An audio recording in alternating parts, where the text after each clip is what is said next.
मगर आओ मैं तुम्हें तारीख के पन्नों से बताता हूं कि इंसाफ कहते किसको।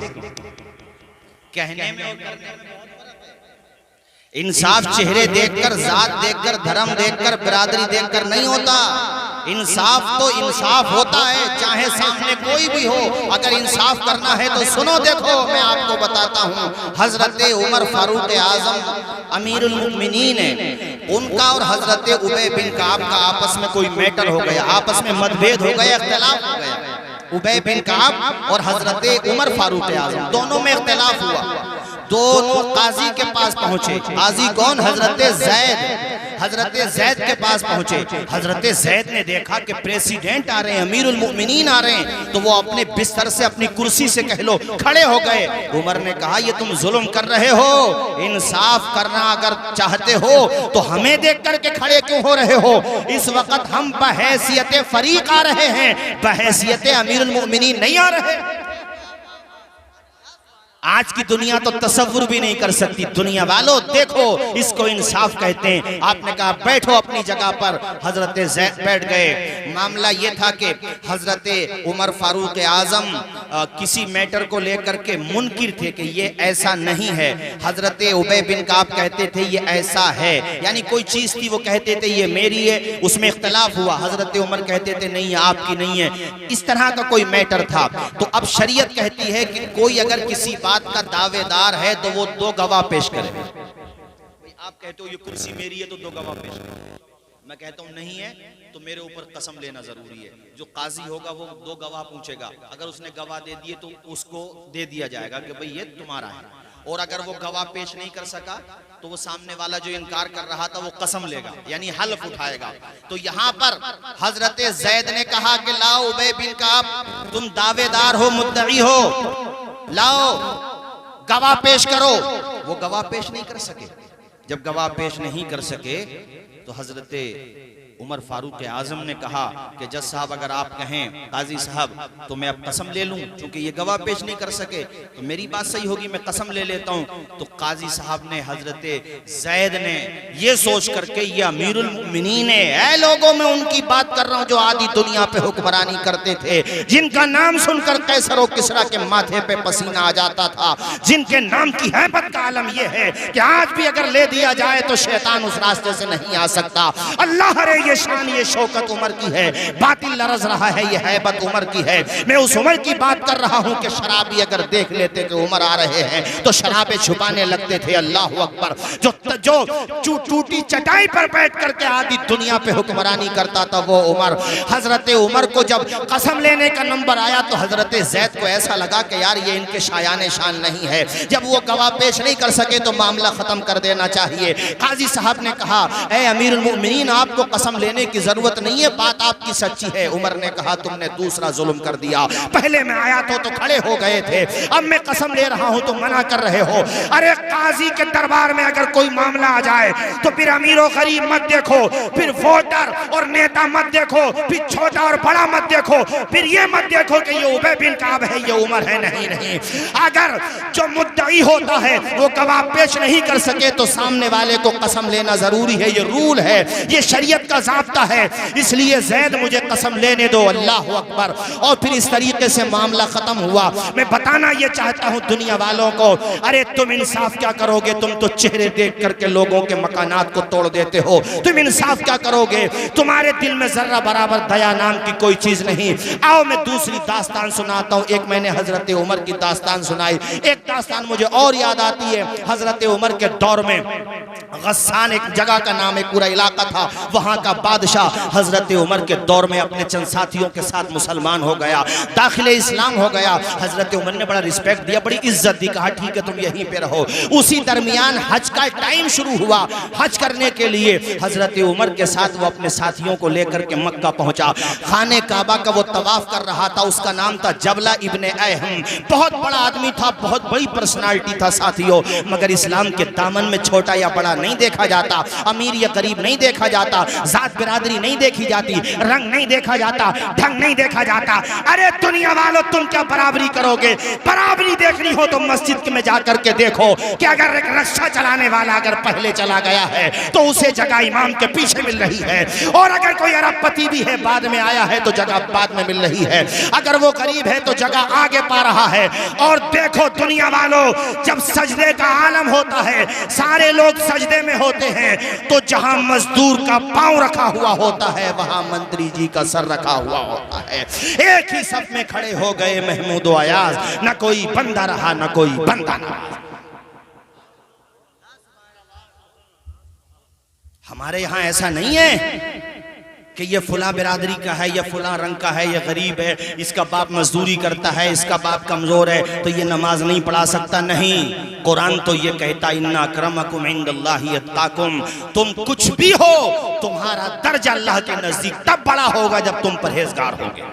बात खत्म, बात खत्म हो गई। ऐसा प्यारा मजहब, ये दुनिया बताएगी इंसाफ करना क्या होता है। अरे जब काले रंग का बिलाल खाने काबा की छत पे खड़े होकर आजान देता है तब पता चलता है दुनिया में कि गरीबों को इज्जत कैसे दी जाती है। तुम सम्मान देखोगे, एक तरफ कुछ भटके हुए नौजवान, अगर उनसे कुछ गलती हो जाती है तो उनके परिवार वालों के मकान तोड़े जा रहे हैं, उनसे अगर कोई मिस्टेक हो गई तो उनके परिवार वालों को बेघर किया जा रहा है। मेरे साथियों, मगर याद रखो, जिसका कोई नहीं उसका भी खुदा है यारो। जब दुनिया की अदालतें इंसाफ नहीं करती हैं तो खुदा की अदालत में इंसाफ किया जाता है। अल्लाह की अदालत में कभी नाइंसाफी नहीं होती। कुरान शरीफ में क्या कहा गया? मालिकी यौमिद्दीन, यानी वो कयामत के दिन का मालिक है। सबका हिसाब बराबर होगा। वो लोग उसको दूर कहते हैं, कयामत का दिन दूर नहीं है। वनराहु करीबा, अल्लाह कहता हम करीब देख रहे हैं, कयामत दूर नहीं है। अरे अभी हम बैठे, सांस बंद हो गई तो कयामत के करीब तो हो ही गया, वो अभी खबरों में पहुंचेगा, फिर कयामत ही, तो उसके बाद क्या है? दूर नहीं है कयामत। हमारी आपकी भी जिम्मेदारी है कि हम सही माना में मुसलमान बने। कसूर मुसलमानों में बहुत है, हमें भी चाहिए कि हम सच्चे मुसलमान बने, नेक मुसलमान बने। भाइयों, मैं बता ये रहा था, इंसाफ करना सीखना है तो आओ इस्लाम के दामन में आओ। यार यहाँ तो एक मर्तबा याद आता है, डॉक्टर अंबेडकर साहब गुजर रहे थे कहीं से, मस्जिद के पास से गुजरे तो पानी के मटके तो रखे ही रहते थे पहले, वो पानी के मटकों से काले रंग का भी पी रहा है, इमाम भी पी रहा है, मुक्तदी भी पी रहा है, उसी पानी के मशकीज़े और उन्हीं बर्तनों से सब पी रहे हैं। डॉक्टर अंबेडकर साहब को बड़ा अचंभा हुआ कि यहाँ छूछात कुछ नहीं है, ऊंच नीच कुछ नहीं है। अरे साहिबो मोहताजो गनी एक हुए, तेरी सरकार में पहुंचे तो सभी एक हुए। एक ही सब में खड़े हो गए महमूद व अयाज, न कोई बंदा रहा न कोई बंदा नवाज। कैसा प्यारा मजहब है इस्लाम, सच्चा मजहब। ये कसूरवार हम लोग भी हैं कि इस्लाम का तारुफ ही नहीं करा पा रहे, हमारा भी कसूर है। हम लोग इस्लाम का सही तारुफ दुनिया को करा ही नहीं पा रहे हैं। मेरे साथियों आओ, मैं तुम्हें बताना चाहता हूँ, जबला इब्ने ऐमन बहुत बड़ा आदमी था। अरे वो एक पूरे इलाके का बादशाह था, गस्सान का, वो मुसलमान हो गए। अब जब खाने काबा का तवाफ कर रहा था तो जुब्बा मतलब चादर थी उसके गले में, जो एहराम वाली चादर होती है, वो चादर का थोड़ा सा हिस्सा जमीन पे गिर रहा होगा तो एक बद्दू देहात में रहने वाले कमजोर गरीब से मुसलमान का पांव उस चादर पे पड़ गया। जब पांव पड़ा तो उसे बड़ा गुस्सा आया। भाई उसकी तो वही मानसिकता थी ना, भी नया नया मुसलमान हुआ था ना, उसकी तो वही मानसिकता थी। अरे ये मानसिकता तो अब से बहुत पहले आपने भी देखी होगी और आज भी कुछ लोगों में है कि वो अपनी चारपाइयों पे तक नहीं बिठाते, आज भी है मानसिकता। लेकिन हमारे यहाँ ऐसा नहीं है। हमारे यहाँ कोई भी हो, अरे चारपाई पे क्या दिल में बैठ, बहुत सारी जगहों पे एक दूसरे का झूठा नहीं पीते, हमारे हुजूर कहते हैं इसमें शिफा है।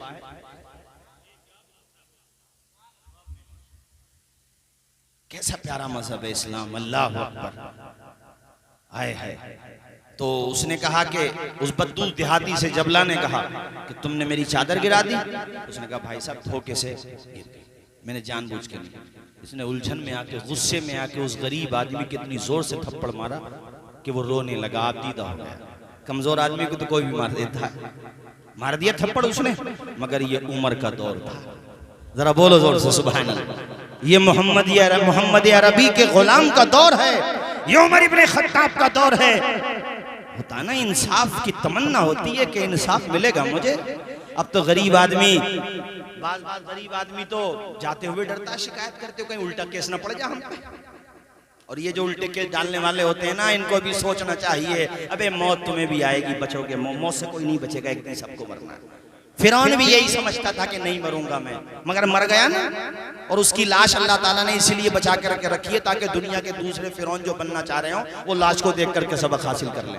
मगर बात वही है, नटबोल्ट ढीले हो जाए, जैसे जहन्नम में जाना जो मानेगा ही ना, वो कितने समझा लो। फिरौन की लाश आज भी रखी हुई है मिस्र के अजाइब खाने में, जाकर के देख लो। और उसकी लाश दुनिया को बता रही है कि फिरौन बनने से पहले मेरा अंजाम भी देख लो। अरे बोलो जोर से जरा। है ये म्यांमार, करीब में म्यांमार, बर्मा, एक समुदाय का कैसे वर्ग विशेष समुदाय का कैसे कत्लेआम हुआ। वहां पर उस वक्त जो लेडी प्रेसिडेंट थी, आज वो जेल में है। मगर फिर भी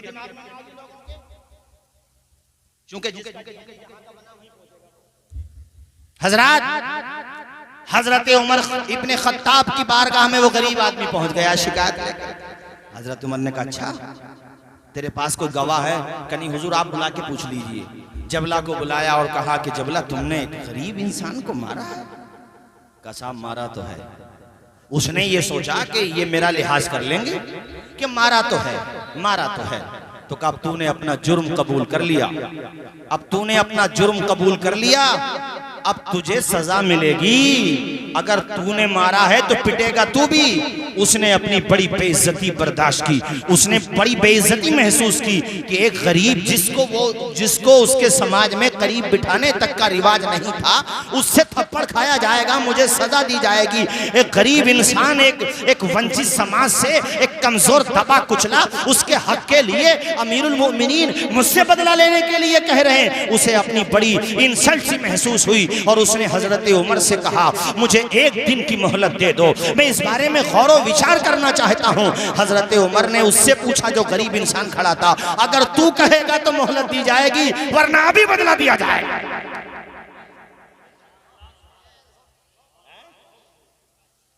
अगर तुम कहोगे तो बदला भी होगा।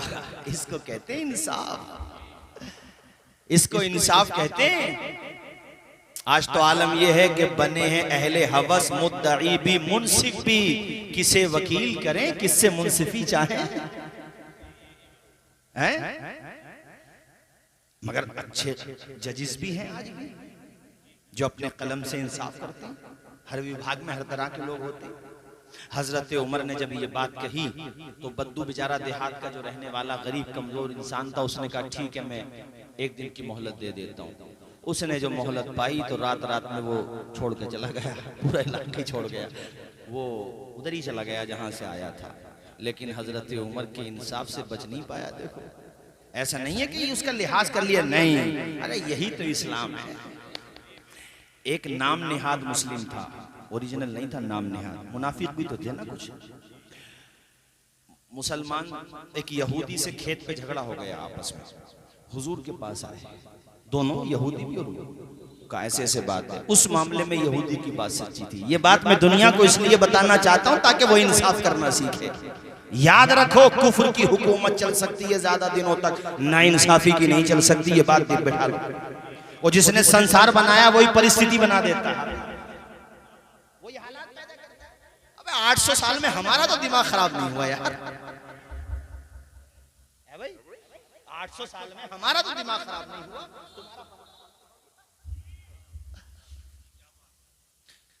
एक साहब मुझसे कह रहे थे भाई बुरे हैं तो मोहलत क्यों मिली? और यानी अरे अल्लाह ताला ने सबको मोहलत दी है, क़यामत में कोई ये ना कहे कि अल्लाह हमें देता तो मोहलत तो हम दुनिया में इंसाफ कायम करते। मगर ये हमारी खुशनसीबी है कि सबसे ज्यादा हमें मिली है। इसका मतलब है कि हम कुछ गलतियां रही होंगी जो गई, गलतियां भी रही हैं जो चली गई। हैदरी फिक्र है ने दौलते उस्मानी है, तुमको असलाफ से क्या निस्बते रूहानी है। वो जमाने में मुअज़्ज़ज़ से मुसलमान होकर आज हम खार हुए तारीक़ कुरान होकर, दर्स कुरान जो हमने न भुलाया होता तो ये ज़माना न ज़माने ने दिखाया होगा। गलतियां तो ज़रूर रही हैं बिलाशुबा, इससे इनकार नहीं है। गलतियां न होती तो ऐसे हालात ही क्यों पैदा होते। हमें ज़रूरत है कि अपनी गलतियां सुधारें, और जिन्हें मौका मिला है उन्हें ज़रूरत है कि वो इंसाफ का राज कायम करें। वो जो है मतलब सबके साथ इंसाफ करें, ना इंसाफी ना करें। चेहरे देख करके बुलडोजर न चले जाएं, बल्कि जुर्म अगर बराबर है तो सब पे चलाए जाएं या फिर किसी पे ना चलाए जाएं। जैसा जुर्म है वैसी सजा दी जाए, ये हम कह रहे हैं। ना इंसाफी नहीं होना चाहिए। अल्लाह अकबर।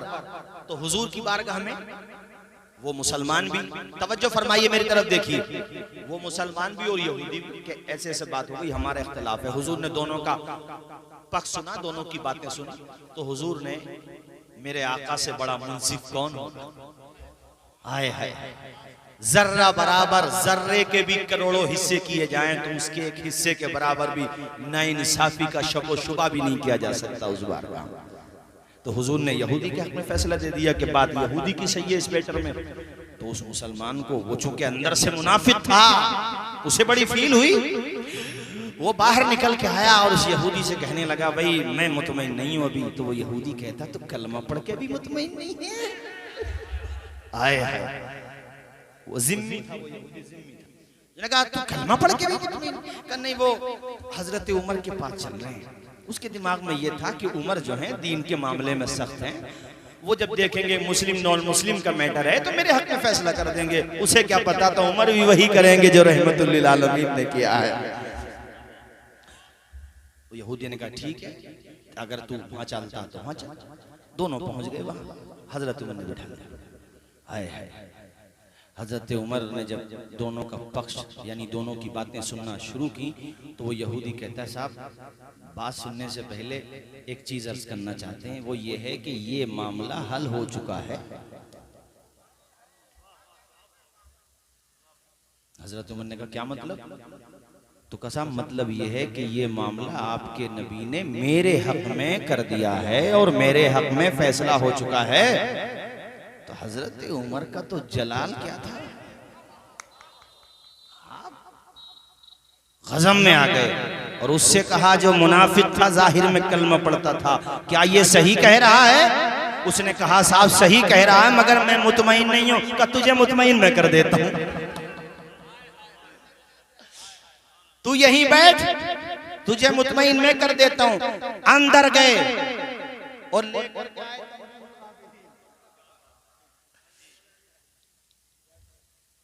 और आपने मिसाल कायम कर दी और दुनिया को बता दिया कि जो मुस्तफा का, जो खुद को मुसलमान कहे और मुस्तफा का फरमान नहीं मानता, उमर उसे मुसलमान नहीं मानता।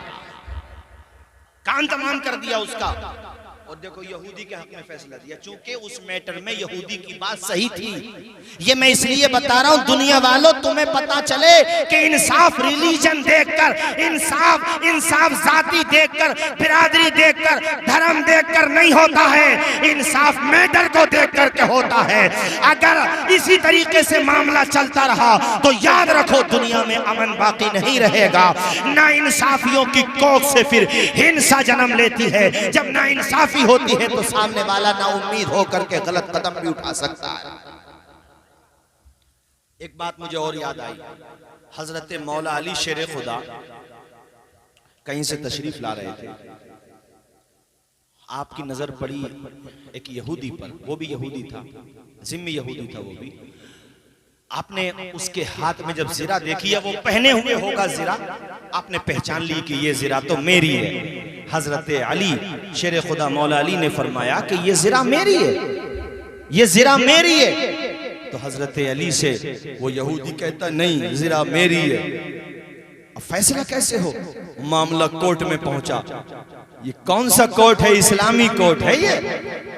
और इस कोर्ट में भी काजी कौन है? अरे मौला अली का तो गुलामी होगा ना, बोलो जोर से।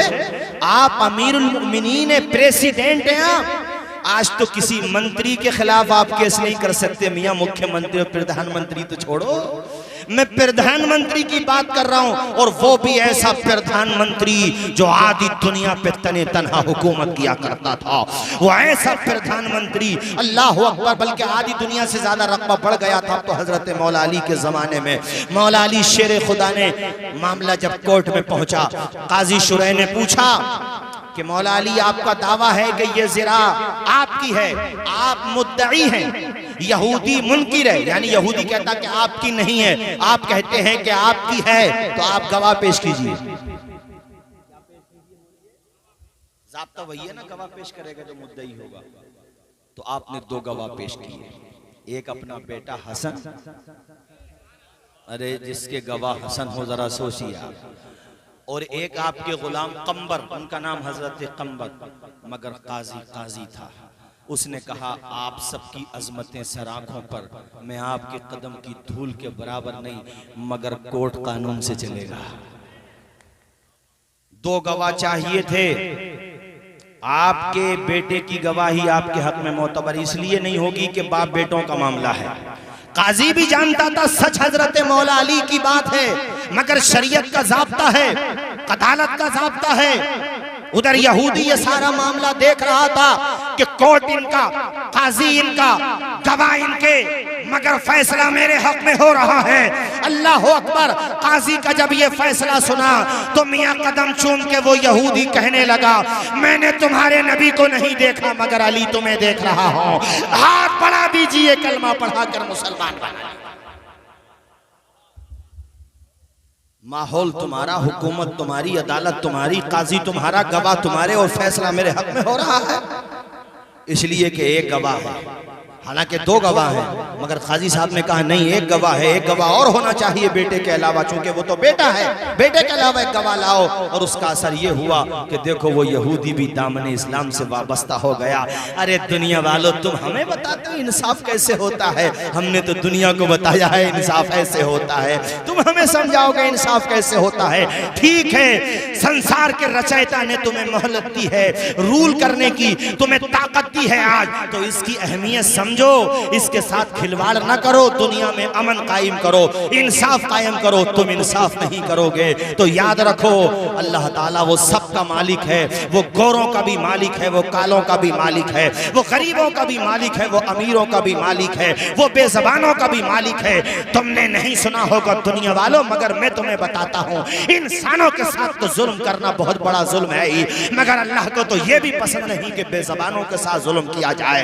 हुजूर फरमाते पहले जमाने में एक औरत ऐसी थी जो बिल्ली को बांध करके रखा करती थी, खाना नहीं देती थी, उसे पानी नहीं देती थी। वो औरत जब मर गई तो अल्लाह ताला ने उसी बिल्ली को आलम बरज़ख में उसको ऊपर मुसल्लत कर दिया, वही बिल्ली उसको नोचती रहती है। अरे अल्लाह ताला तो बेज़बानों पे जुल्म पसंद नहीं करता, तुम तो ज़बान वालों को सता रहे हो। तुम क्या समझते हो कि खुदा के अजाब से बच जाओगे?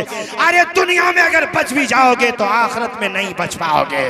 और याद रखना, पूरी दुनिया को पैदा करने वाले की ताकत बहुत बड़ी है, सबसे बड़ी है। और यही मतलब होता है जब हम अजान पढ़ते हैं अल्लाह अकबर, यानी अल्लाह बहुत बड़ा है, सबसे बड़ा है, वही सबसे बुलंद वाला है। कौन है अल्लाह? अरे जिसने पूरी दुनिया को पैदा किया। नादानो, उसको भी तुमने पैदा किया, तुम अपने तौर पर उसका कुछ भी नाम देते हो, मगर पूरी दुनिया को पैदा करने वाला वो है जिसका कोई शरीक नहीं है, वो अकेला है, ना वो किसी का बेटा है ना किसी का बाप है, वो औलाद से पाक है, वो ऐबों से पाक है, वो कमजोरियों से पाक है, वो अहकमुल हाकिमीन है, उसे तो मौत भी नहीं आ सकती। मौत को मौत आ जाएगी, मगर अल्लाह ताला मौत से भी पाक है।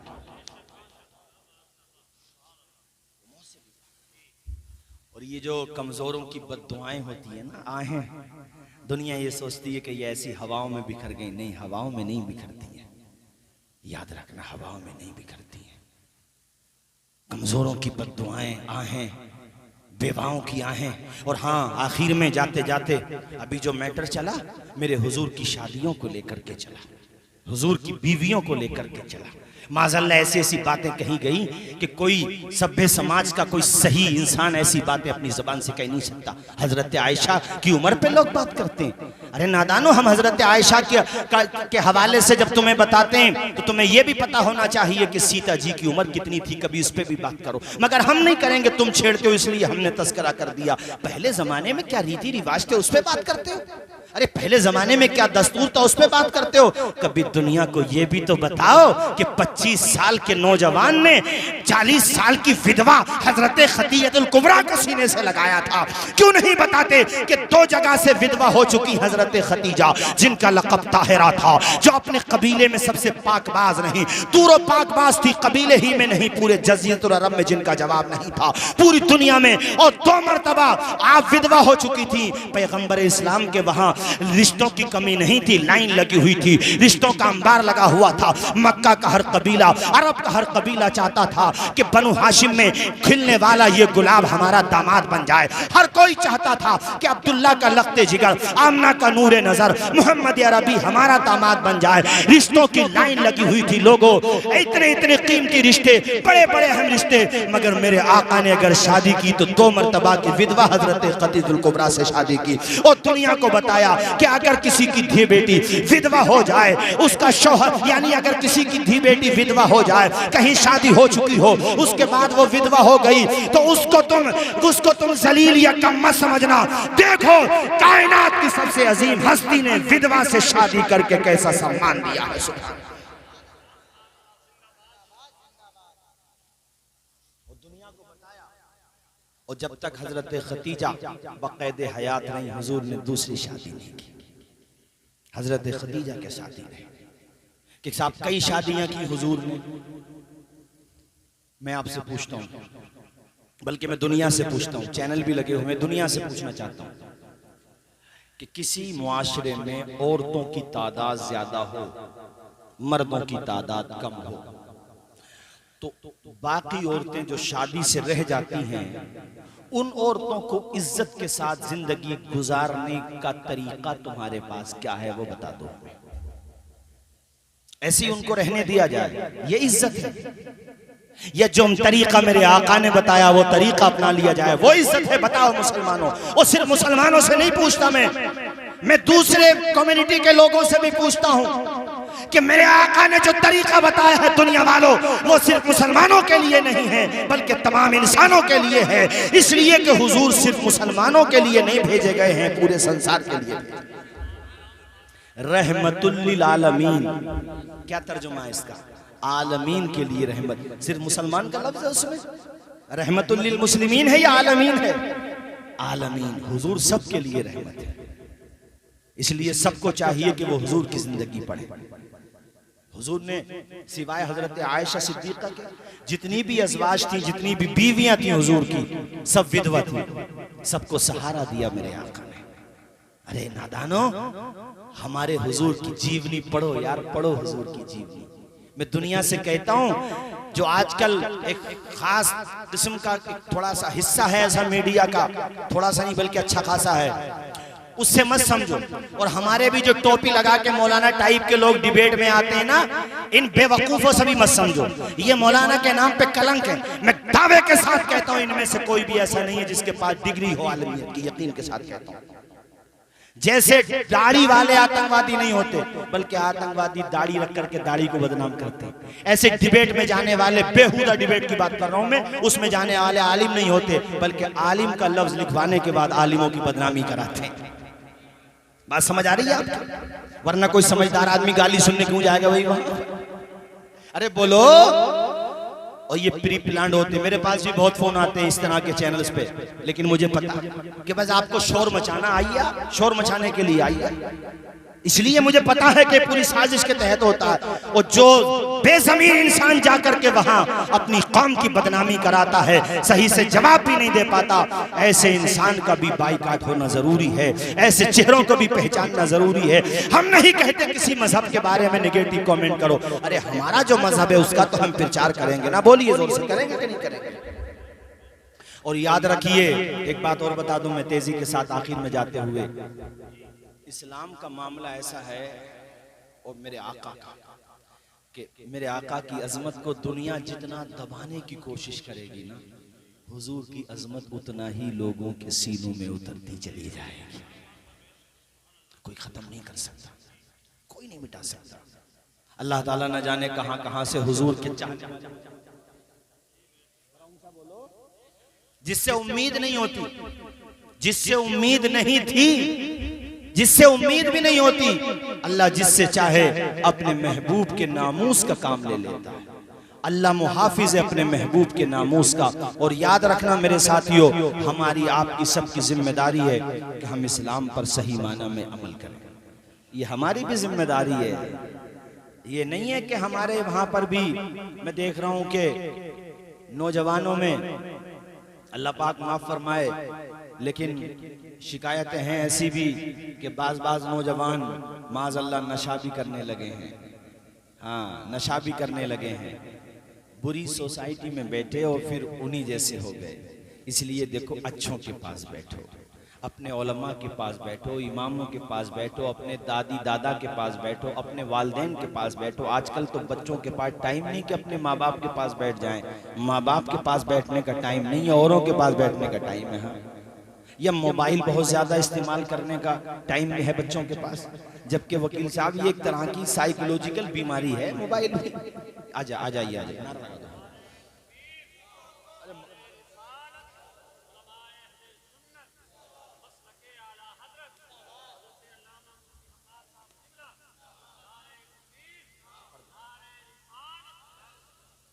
आइए तशरीफ लाइए। खतीब अहले सुन्नत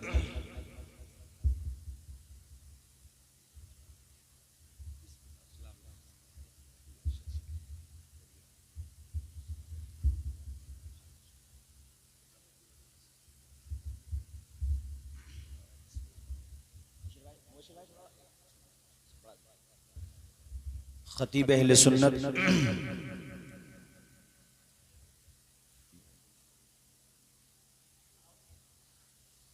हजरत मुफ्ती हम्माद साहिब कुल्ला,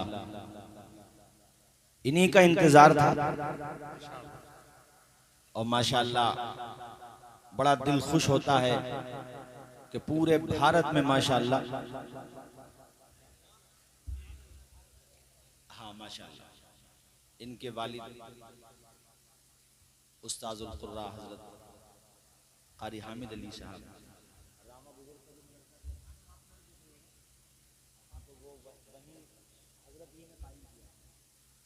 और हमारे वालिद मरहूम शागिर्द, बहुत से, मैं समझता हूँ शायद सैकड़ों में बड़ा काम किया माशाअल्लाह। और ये सबसे बड़ा काम माशाअल्लाह, अल्लाह ताला बेपनाह बरकतें अता फरमाए। हैदर अली, मैं अब खत्म करने चाह रहा था, चलिए आपने कहा है तो, क्योंकि वो बच्चे की याद भी है एक तरीके की। अच्छा, ये अपने वहां पर भी कहावत है कि जो फौत होने वाला बच्चा होता है अल्लाह उसको अताई होता है। तो उस बच्चे में भी अल्लाह ताला ने बड़ी जहानत दी, खुर्शीद भाई ने बताया। और हमारी तो इनकी ख्वाहिश है, मैं 2-3 शेर पढ़ देता हूँ, आए तो पढ़ देता हूँ, उसके बाद फिर इंशाअल्लाह आगे का प्रोग्राम।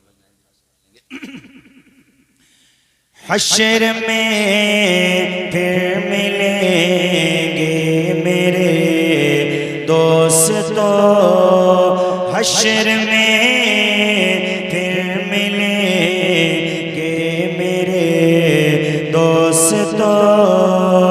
बस यही है मकाम आखिरी हश्र में फिर मिलेंगे मेरे दोस्तों। कहना सब जीत जी के हैं शिकवे गिले, आज से खत्म दुनिया के सब सिलसिले। शम्मा ढलने को है, दम निकलने को है, शम्मा ढलने को है, दम दम निकलने को है। अब है क़िस्सा तमाम आखिरी आखिरी, हश्र में फिर मिलेंगे मेरे दोस्तों। खुशबू में कफन को बसाने लगे, मेरी मैयत को दुल्हन बनाने लगे। साथियों अब उठा ओ जनाजा मेरा। एक दिन हमारा भी जनाजा उठेगा, आपका भी उठेगा। अल्लाह से दुआ ये करें कि अल्लाह साथ खैरियत से ईमान के साथ दुनिया से चले जाए। साथ खैरियत से जाना तो सभी को है, और कुछ नहीं पता कब मौत आ जाए, बल्कि मौत आ जाती है जहां घर नहीं होता। बहुतों को तो कफन तक भी मैसर नहीं होता, कुछ नहीं पता। अभी 4 रोज पहले शाहजहांपुर के हमारे साथी, 5 दिन पहले मेरी बात हुई आपस में, यानी फोन पे 5 दिन पहले, और परसों मुझे पता चला, वो भी सोशल मीडिया के जरिए खबर मिली कि इंतकाल हो गया। बस थोड़ा सा बुखार आया और फिर रूह सेहत ना हो सके। इतनी सी जिंदगी है इंसान की। इंसान इतना लंबा वो फर्रा बनाए हुए पूरा कि ये करूंगा, वो करूंगा, ऐसा करूंगा, वैसे करूंगा। उस पूरे पर्चे में कहीं पर ये लिखा हुआ नहीं है कि एक दिन मरूंगा भी मैं, जो कि सबसे अहम है। और ये नहीं पता, मतलब बड़ी लंबी लंबी उम्मीदें हैं, बड़ी लंबी लंबी। और ये नहीं पता, हमको भी नहीं पता, आपको भी नहीं पता कि सुबह का सूरज कौन देख पाएगा और कौन नहीं देख पाएगा। खुशबू में कफन को बसाने लगे, मेरी मैयत को दुल्हन बनाने लगे। साथियों अब उठा ओ जनाजा मेरा। साथियों अब उठा ओ जनाजा मेरा। हो चुका इंतजाम आखिरी आखिरी, हश्र में फिर मिलेंगे मेरे दोस्तों। कहना कैसी दुनिया है मुर्शिद गज़ब रे गज़ब, चंद दिनों में यहाँ भूल जाते हैं सब। जिस बहाने मेरी याद आ जाए तो, जिस बहाने मेरी याद आ जाए तो, पढ़ लेना कलाम आखिरी आखिरी, हश्र में फिर मिलेंगे मेरे दोस्तों। अल्लाह ताला हुस्न अमल की तौफीक और अजीज़म हैदर अली को